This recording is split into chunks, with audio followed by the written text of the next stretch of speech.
DaviePHD's COVID assessment, episode 5 summary.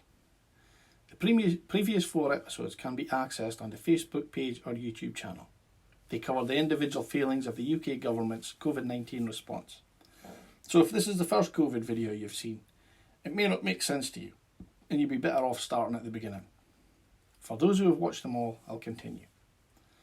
As I said previously, I was hoping to save this until we'd made it through the coronavirus pandemic. But as you know, it's still ongoing. Sadly, too many of us have not or will not make it through. My heart goes out to the families, friends, colleagues of the people who haven't made it. Some 46,566 lost souls so far. Mothers, fathers, husbands, wives, sons, daughters. It's truly heartbreaking. And tragically, it's not over. Again, I'd like to give my sincerest thanks to the nation's heroes, the magnificent staff of our National Health Service and other emergency services, the workers who kept our vital services running, and of course, the army of volunteers. We all owe you a great debt. Many people have expressed gratitude to our leaders, but at the start of this series, I asked you to hold on to that thought. I've demonstrated that Boris Johnson and his government have not managed this pandemic well. So if you're still of the opinion that he and his government are doing a good job, then I'd counter that's more down to allegiance than any fact-based evidence. Now, it's easy to feel sorry for someone when they're sick.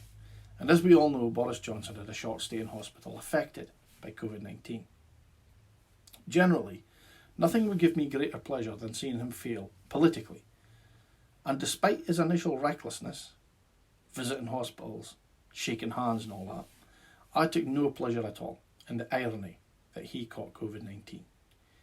He is, after all, a fellow member of the human race, and on that note, I am glad he made a full recovery.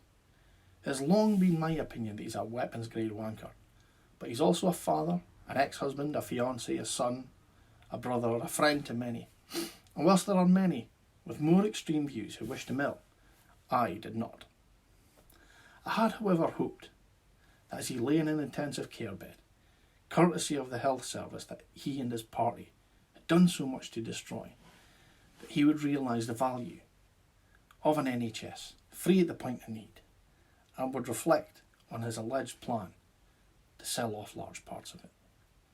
That he would come to regret the cheering and jeering that he and his party doled out to nurses when they voted down their pay rise, while MPs have had not one, but 2 recent and above inflation raises. I had hoped that he might take note of how many of the doctors and nurses and cleaners, etc., who all risked their very lives to take care of him, were immigrants. Whether from the EU or from other parts of the world. Whether they were black, or as he would put it, pickaninnies with watermelon smiles, potentially related to Windrush generation immigrants who were threatened with deportation as recently as this year. Whether they were Muslims, or as he was put it, dressed like bank robbers or letterboxes, and treated differently, in some cases appallingly, despite being 2nd or 3rd generation British. I had hoped he might realise exactly how valuable these people were, and still are.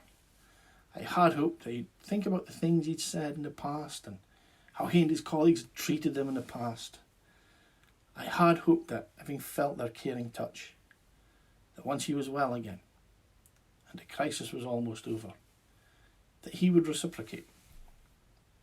That he would ensure that they were all paid a fair wage going forwards. I had hoped he would see to it that no one who risked their lives to treat him or clean the ward around him should have insecure housing or have to resort to food banks to feed their children. I had hoped that he would have seen through the greed in the business world. The most contemptible example of this was when almost as soon as a lockdown was mooted, Sir Richard Branson had his grubby little hand out looking for a subsidy for the government to keep his airline afloat. This was despite successfully suing the NHS and getting a £1 billion handout to end his failing rail franchise early. If I were in power, I'd have let his airline fail, and then I would have nationalised it. Well, the billionaire businessmen had their begging bowls out People on low to medium wages were getting ready for another shift in the NHS, police, fire service, supermarkets, delivery drivers, bin men. Some of them probably didn't have all the kit or PPE they needed to protect themselves adequately. And I'll bet almost all of them clocked in on time, started their shifts. Some of these people have been immigrants who would not make the salary cap if they arrived at our shores today. I'm willing to bet almost none of them started stamping their feet and looking for extra pay. Perhaps because they felt it was part of their job. Perhaps they'd learned from experience that they wouldn't be listened to. Or perhaps they simply didn't have the economic choice not to show up. Prior to his election, Boris Johnson claimed that he was the only one who defended the bankers when no one else would. I had hoped that this experience would show him who really keeps his country running. I had hoped he would realise the massive moral, if not monetary value of these individuals, and that he would resolve to use all of his powers to make their lives better. If Boris Johnson had, in any way, been that catalyst, then he would have finally done one noble thing in his life. Who knows, I may even have changed my opinion of him. I may have downgraded his wanker status from weapons grade wanker to just a plain wanker. Sadly, as we know, he swiftly reverted to previous form, to the life led recklessly and selfishly and irresponsibly, without any regard for the consequences. The pathological lying, swaggering through life with no empathy or concern for anyone but himself, his party's rich donors, and of course, his uber-valued special advisor. I was disappointed, but I was not surprised. Boris had a real opportunity there to change opinions of him, and of his party, and of his government, to effect some real and lasting change for those who needed it most.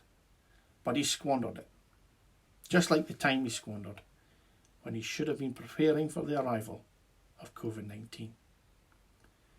He even thought that it was appropriate, during this time of crisis, to do a little campaigning.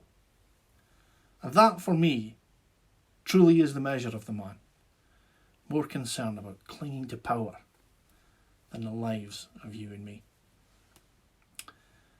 So where does this leave Scotland? This is an independence blog after all. That being the case, it is appropriate to compare us with the rest of the UK. There have been 556 Covid deaths in Northern Ireland. That's 1 in 3,432, or they have had 1.1% of all UK deaths, with 2.8% of the population. There have been 2,491 Covid deaths in Scotland. That is 1 in 2,208, or 5.3% of all UK Covid deaths, with 8.4% of the population. There have been 1,579 Covid deaths in Wales. That is 1 in 2,045. It's 3.3% of all UK Covid deaths, with 4.7% of the population. There have been 41,940 Covid deaths in England. That is 1 in 1,335, 90% of all UK Covid deaths, with 84.1% of the populace. Now, it sounds cold to use deaths of real people like this, but if saving lives is the objective, it's sadly the only way we can measure performance. I'd love to be able to say that Scotland was the best performing UK nation. Alas, we're not. Northern Ireland have saved proportionally more people, and by quite a margin. Perhaps that's due to their geographic separation for the UK, and that the land border is shared with the Republic of Ireland, which has also managed this crisis better than the UK as a whole. But it's an inescapable fact that it's only England, the only part of the UK where the Conservative government is in control of every aspect of the Covid-19 response, that fatalities are higher per capita. That being said, all of us fall a long way behind New Zealand. With a similar culture and similar population to Scotland and the Republic of Ireland, they have lost just 23 people. All nations could learn a lot from New Zealand, and all national leaders should perhaps look to emulate just send it our down. A few key facts about Scotland. It is sadly still part of the UK.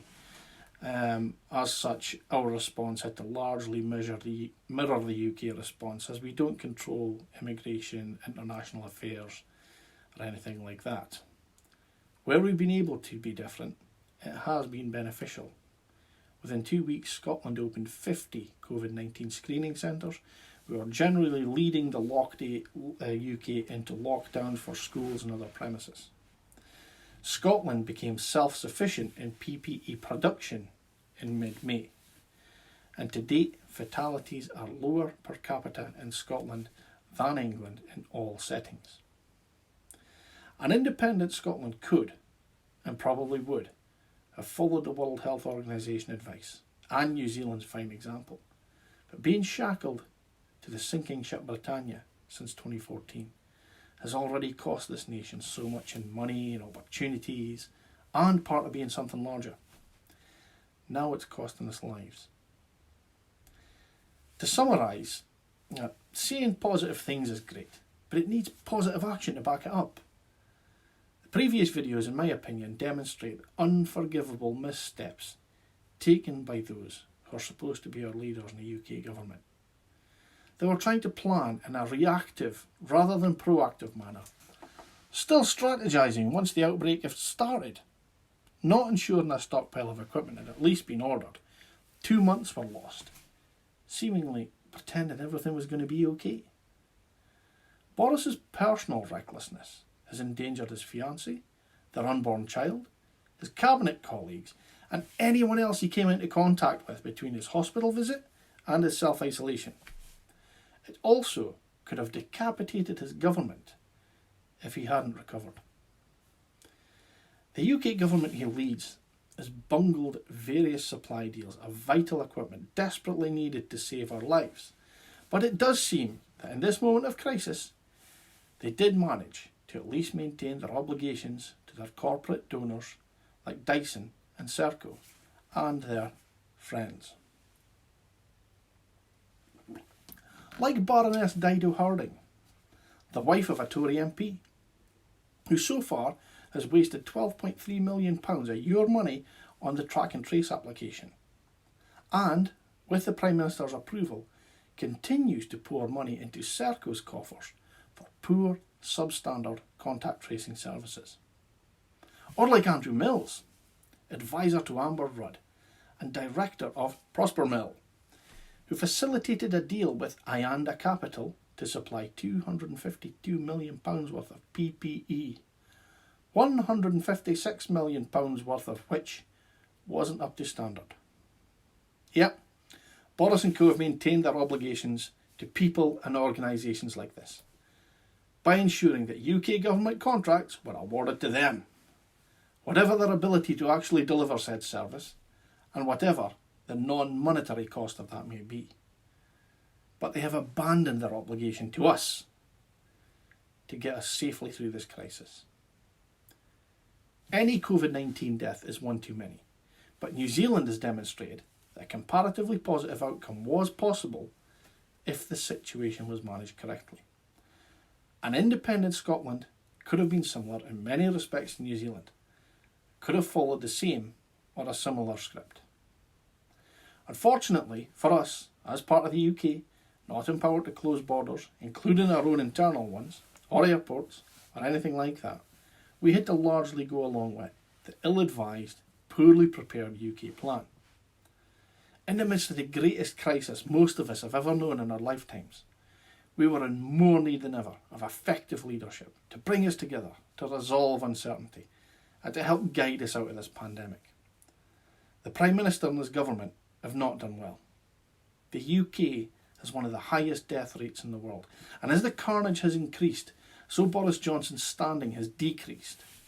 His approval ratings fell from a hefty 40% in April to -9 today. The percentage of people who felt his government had done a good job fell even more sharply, from +51% in April to -15 today. Yet Johnson was supposedly the populist with the golden touch. After an unlikely victory in the 2016 Brexit referendum and winning an 80-seat majority In the 2019 general election, even those who saw him as a political clown had to admit he was highly effective in winning public support. New York Magazine referred to his blundering brilliance. So how can we explain all this? Well, one of the most potent and enduring myths in our society is that leadership is reducible to the power of the leader. A few special individuals are blessed with the special qualities that set them apart from the rest of us and entitle them to rule. As Thomas Carlyle asserted, universal history is at bottom the history of great men who have worked here. If only we could isolate the qualities that make these leaders exceptional. Such ideas launched numerous studies that sought to find personality characteristics that predict leadership success, none of them particularly fruitful, for such an approach misses a very obvious point. Leaders only achieve anything through their followers, and great man theories write the followers out of history. And leaders are never just leaders. They're always leaders of a particular group, a nation, a political party, a religion, a club. The same is true of followers. Those on the inside often can't understand why outsiders don't revere their leader. Those on the outside are equally uncomprehending of how anyone could. Think Thatcher. Think Corbyn. Think Johnson. So leadership is a group process, and more specifically is a cultivation of a we relationship between leaders and followers. Effective leadership, then, is not about what separates the leader from others. It's about what brings the leader together with group members and allows him or her to represent them.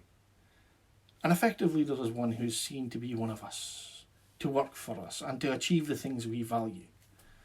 That isn't about being ordinary or being typical, it's about being prototypical, of representing the values and the qualities that make our group distinctive.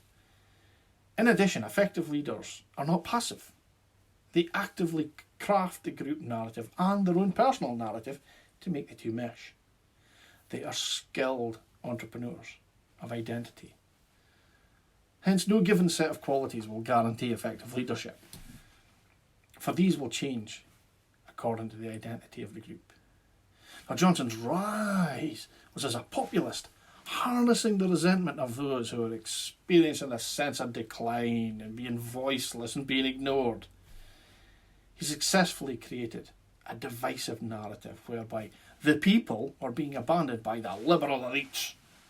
He was equally effective in creating a narrative of himself as part of the people and not of the elite, so he could help the former take back control. Now, some might say that the notion of a Bullingdon Clubbertonian as anti-elite is ridiculous, and I would agree. But the populists' people are not defined in class terms. It's about nation, culture, and above all style. The elite are those who ignore us and sneer at us. Johnson characterised them as the political class and Brussels. His brilliance lay in his performance as the non-political politician, not well prepared but chaotic, not carefully controlled but outrageous, not dignified but happy to appear a buffoon. Even the look, the rumpled suit, the tousled hair, and the name Boris forswore traditional politicians' dignity. Everything his political critics saw as gaffes and weaknesses actually served to affirm his anti-political identity, and that outrage marginalised themselves rather than Johnson. None of this was accidental.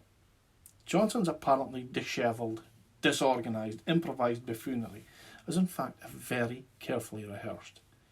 His brilliance did not come despite his blundering. His blundering was his brilliance. But the performative politics of populism can backfire by making one unrepresentative as the groupings change. In the midst of a pandemic, where the widest possible compliance to restrictive measures is necessary, the nation and its communities must be unified and inclusive.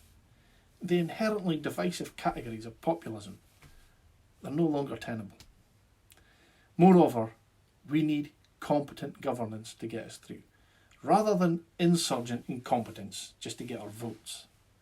In this global crisis, our blundering Prime Minister is no longer of the group nor for the group, and certainly not achieving what the group needs. This Boris shtick doesn't wash with the new us. Quality and qualities alone do not make the leader. Rather, it's the fit between those qualities and the nature of the groups that they lead. Put simply, if you're potty training a toddler, you can forgive them the odd mishap. You can clean their bum, change their pants, get them to try again. But Boris Johnson is not a toddler being potty trained. He's supposed to be the leader of one of the world's great nations, one of the G7. When this crisis started, we were told that acceptable loss would be around 20,000 people. We're now at 46,566. What will it take for this government to accept that the result is now an unacceptable loss? Thanking Boris for his leadership during the Covid-19 pandemic is like thanking a thief for returning your wallet empty, then knowingly choosing to ignore the fact that it was him who stole it in the first place, and then simultaneously forgiving him for pocketing all your cash and maxing out all your credit cards. When I hear him say things like, "Let the healing begin," it paints a picture, in my mind at least, of an arsonist offering a glass of water to someone they've just kneecapped outside a burning hospital. It's Johnson's greatest weapon, his ability to appear upbeat, to flog this cheap veneer of charming British eccentricity, and to look positive despite the actual horrors going on around us. The fact that so many of the UK electorate swallowed this act allowed him to snatch victory for the jaws of defeat in the general election of 2019. We need to open our eyes, people, and not allow him to gain any political capital from this catastrophe. Because sadly, this isn't the end. Our numbers are going up, local lockdowns are being reimposed, and people are still dying. I've previously said that I'm no journalist or professional political analyst. I'm just a normal person, like all of you out there. If I can see this, you must be able to see it too. This will be my last weekly COVID video, but I will post ad hoc if needed. I encourage you to look back at the first 4 and then watch the news for yourself. And I'm sure that you'll agree with me that we've been let down. Badly. Thanks for watching, folks. Comment on the Facebook page, keep it civil. I welcome dissenting comment, but keep it impersonal, civil and objective. DaviePHD.